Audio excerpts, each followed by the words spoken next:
In today's video, we're going to go over the latest Limestone update. There's a lot of new items added, there's locations, and a lot of changes, so let's get started. But first, a word from our sponsor. Are you guys trying to set up your own Unturned servers but you don't know where to start? Then Pine Hosting has you covered. Pine Hosting is very user-friendly and not hard at all to master. I literally had no idea how to do anything, but with Pine Hosting's navigation and super easy interface, I learned the basics very shortly. They have locations all around the world, cheap pricing, and they also offer a variety of games. Not just for Unturned, they have other game servers such as Minecraft, Ark, Project Zomboid, and much more. My favorite feature from Pine Hosting is the plugin and workshop installer. With just a simple click, you guys can install certain plugins. Make sure to use code LDG for 30% off, and let's get straight into the video.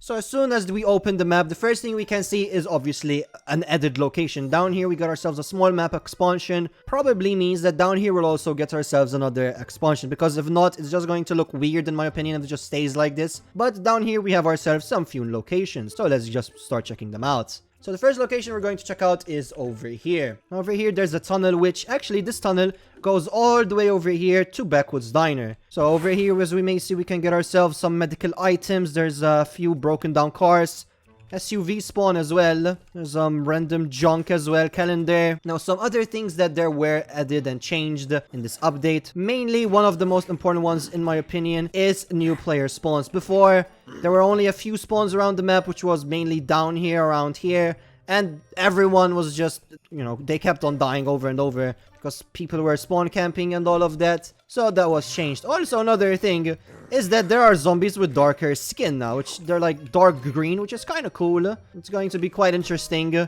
Maybe in the future we can see other colors as well, for example. I don't know. Could be interesting, but yeah, there's basically that. Now, basically, some other things is that certain items such as rags, bandages, and dressings, now they heal more. Before they were giving only a few HP, but now they actually give out more HP. Now, they also did fix some other items, including damage for when it comes to with certain guns, such as with the Quake, with certain assault rifles. Certain rifles now actually one-shot zombies, making zombies a bit easier in order to actually kill them, because zombies in this map were a bit hard to kill sometimes, especially when you just start out. Now over here where we currently are is that there's a few rooms that you can actually check out, which is really cool. It's a military area as well, an unmarked military tunnel is really cool. You can check out all of these rooms individually. You can get yourself some pretty good loot. I'm going to die, aren't I? Yep, I died. The zombies are still quite strong, as you probably can see, but if you go from the other side, it basically is the same tunnel. There are a few tunnels around. Oh yeah, and something else that's added is this, the MS key card. So the MS key card can be found around the map, and it unlocks other types of containers. And the description says grants entry to Midwest soda facilities, which there are a few around the map, and maybe in the future we will get even more. Some other changes is that there were some new items added, but nothing too crazy. Some crafting recipes were changed as well, such as now you can craft yourself nylon rope, which before you couldn't use it to craft. You would require a stack of fabric, and you also would require rope, so it's quite easy to make it.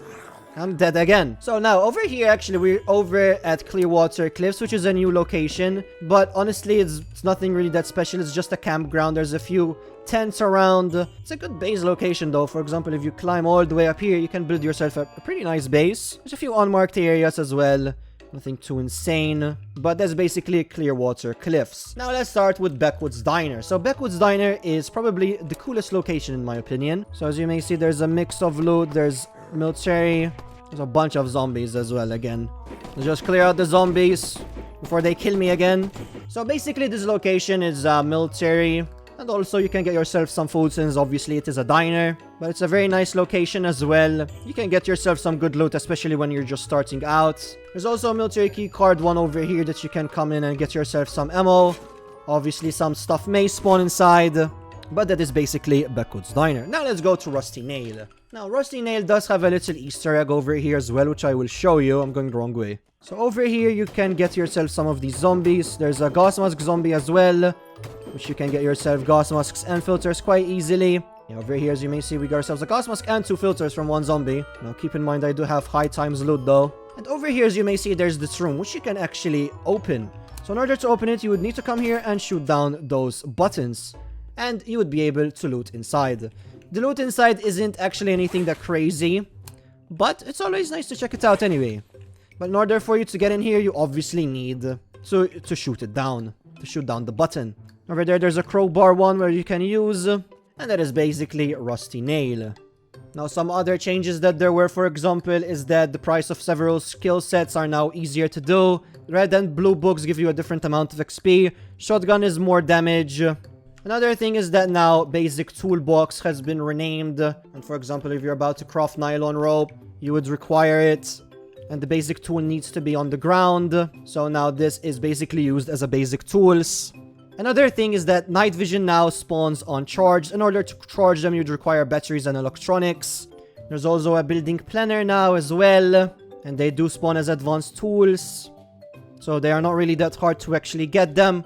But it is mainly the main update of Limestone. There was also some changes added. For example, rain was added. So now it may rain on the map, which is pretty cool. I do like that. But honestly, I can't wait to see what other updates there's going to be in the future.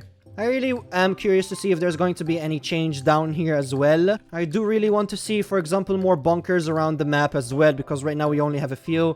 For example, we do have a dam, but what if we have like a large windmill that we can take over and live in it as well? Something similar to Polaris, but slightly different as well. And that is it for this video, guys. Let me know what you guys think, and I will see you in the next one. Bye.